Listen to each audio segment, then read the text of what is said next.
এখন আমরা যেটা নিয়ে কথা বলবো সেটা হচ্ছে ট্রান্সফরমার। ট্রান্সফরমার এর ডেফিনেশনটা আগে বলি। Transformer is a static electric device. Transformer is a static electric device which transfer electrical energy from one circuit to another circuit without changing frequency and power. মানে ট্রান্সফরমার হলো একটি স্থির বস্তু যেটা কি করে ইলেকট্রিক্যাল এনার্জিকে একটা সার্কিট থেকে অন্য সার্কিটে ট্রান্সফার করে ফ্রিকোয়েন্সি এবং পাওয়ারকে পরিবর্তন না করেই। এই ট্রান্সফরমার দুই প্রকার হয়, একটা হচ্ছে স্টেপ আপ ট্রান্সফরমার আর একটা হচ্ছে স্টেপ ডাউন ট্রান্সফরমার।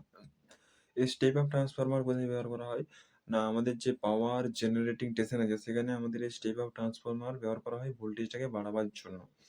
কেন বাড়াতে হয়? কারণ আমাদের যে পাওয়ার জেনারেটিং স্টেশন আছে সেখানে 11 কেভি মানে 11,000 ভোল্টের বেশি পাওয়ার জেনারেট করতে পারা যায় না।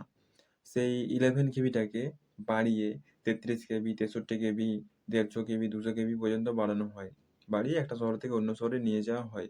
এবারে স্টেপ আপ ট্রান্সফরমার সাহায্যে কীভাবে ভোল্টেজটাকে বাড়ানো হয়? স্টেপ আপ ট্রান্সফরমার মধ্যে দুটো কয়েল থাকে, একটা প্রাইমারি কয়েল এবং আরেকটা হচ্ছে সেকেন্ডারি কয়েল। ঠিক আছে, একটা প্রাইমারি কয়েল এবং আরেকটা হচ্ছে সেকেন্ডারি কয়েল। প্রাইমারি কয়েলটা হচ্ছে লো ভোল্টেজ সাইড আর সেকেন্ডারি কয়েলটা হচ্ছে হাই ভোল্টেজ সাইড। কেন লো ভোল্টেজ সাইড প্রাইমারি কয়েলটা? কারণ এখানে হচ্ছে আমার 11 কেভি ইনপুট হচ্ছে আর আউটপুট কত হচ্ছে 33 কেভি থেকে শুরু হচ্ছে।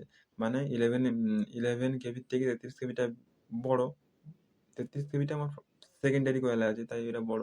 তো প্রাইমারি কয়েলটা হচ্ছে লো ভোল্টেজ সাইড আর সেকেন্ডারি কয়েলটা হচ্ছে হাই ভোল্টেজ সাইড। প্রাইমারি কয়েলের পাক সংখ্যা কম থাকবে কারণ এই সাইডটা হচ্ছে লো ভোল্টেজ সাইড, আর সেকেন্ডারি কয়েলের পাক সংখ্যা বেশি থাকবে কারণ এই সাইডটা হচ্ছে আমার হাই ভোল্টেজ সাইড। এই পাশে আমি বেশি ভোল্টেজ নিতে চাইছি। এবারে ওখানে কীভাবে ওখানে এটা ভোল্টেজটাকে বাড়ানো হয়? কারণ কীভাবে হয়? কারণ ওখানে আমাদের প্রাইমারি যে কয়েল সেখানে ইএমএফ জেনারেট হয় এবং ইএমএফ জেনারেট হয়ে ওখানে ফ্লাক্স জেনারেট হয় এবং ফ্লাক্স জেনারেট হয়ে ওই কোরের মধ্যে সেকেন্ডারি কয়েলে যায়। কিন্তু প্রাইমারি কয়েল আর সেকেন্ডারি কয়েলের মধ্যে কোনো ইলেকট্রিক্যালি কানেক্টিভিটি নাই। ওই কী আছে, ওই ম্যাগনেটিক প্রপার্টি আছে, ঠিক আছে? ওই ম্যাগনেটাইজ হয়, ঠিক আছে? ম্যাগনেটাইজ হয়ে ওখানে ম্যাগনেটিক ফ্লাক্স তৈরি হয় এবং ম্যাগনেটিক ফ্লাক্স তৈরি হয়ে সেকেন্ডারি কয়েলে যায় এবং সেকেন্ডারি কয়েলে যেয়ে সেখানে কী হয়, ফ্লাক্সগুলো সেকেন্ডারি কয়েলে কাট হয়। এবারে যখন কাট হয়, যত কয়েলের পাক সংখ্যা থাকবে মানে কাট সংখ্যা যত বেশি হবে তত আমার ইএমএফ তত বেশি হবে এবং কাট সংখ্যা যত কম হবে তত ইএমএফ কম হবে, ঠিক আছে? এইভাবে আমার স্টেপ আপ ট্রান্সফরমার কাজ করে। ও দুটো কয়েল থাকে বললাম, প্রাইমারি কয়েল আর secondary coil. Step up transformer primary কয়েলটাকে বলা হয় লো ভোল্টেজ সাইড আর সেকেন্ডারি কয়েলটাকে বলা হচ্ছে হাই ভোল্টেজ সাইড। আর যদি না স্টেপ আপ ট্রান্সফরমার ব্যবহার করা হতো তাহলে কী হতো? তাহলে কি হতো না, তোমার 11 কেভিটা আমি একটা শহর থেকে অন্য শহরে নিয়ে যেতে হ্যাঁ ভোল্টেজটা কমে যেত এবং কারেন্টটা বেড়ে যেত। আর কারেন্টটা যদি বেড়ে যেত তাহলে কী হতো, আমার অনেক মোটা তারের দরকার যেটা আমরা ক্যারি করতে পারবো না। অত মোটা তার, এই ঘরটার সমান মোটা তার আপনাকে নিয়ে যেতে হবে, কিন্তু এত মোটা তার আমরা কি ক্যারি করতে পারবো না।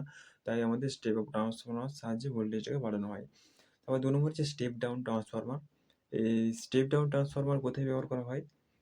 এগুলো জেনারেলি ওই গ্রামেতেই ব্যবহার করা হয় আর ওই পাওয়ার যে সাবস্টেশন আছে সেখানে ব্যবহার করা হয় ভোল্টেজটাকে স্টেপ ডাউন করার জন্য, মানে কমানোর জন্য। তো ওই যে স্টেপ ডাউন ট্রান্সফরমার, ঠিক আছে? স্টেপ ডাউন ট্রান্সফরমারও দুটো কয়েল থাকে, একটা হচ্ছে প্রাইমারি কয়েল এবং আরেকটা হচ্ছে সেকেন্ডারি কয়েল।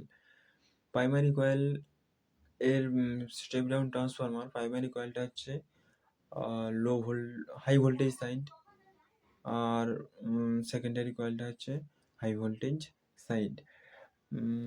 তো এখানে ওই একই রকম প্রসেসে ওখানে ম্যাগনেটিক ফ্লাক্স জেনারেট হয় প্রাইমারি কয়েলের মধ্যে এবং প্রাইমারি কয়েলের মধ্যে ম্যাগনেটিক ফ্লাক্স জেনারেট হয়ে সেকেন্ডারি কয়েলে যায়। সেকেন্ডারি কয়েলে যে ম্যাগনেটিক ফ্লাক্সগুলো কাট হয় এবং কাট হয়ে সেখানে আমাদের ইএমএফ ইনডিউসড হয়। এবার যদি কয়েলের পাক সংখ্যা কম হয় তাহলে কম ইনডিউসড হবে, যদি বেশি হয় তাহলে বেশি হবে। এবারে স্টেপ ডাউন ট্রান্সফরমার প্রাইমারি কয়েলটা হচ্ছে হাই ভোল্টেজ সাইড আর সেকেন্ডারি কয়েলটা হচ্ছে লো ভোল্টেজ সাইড।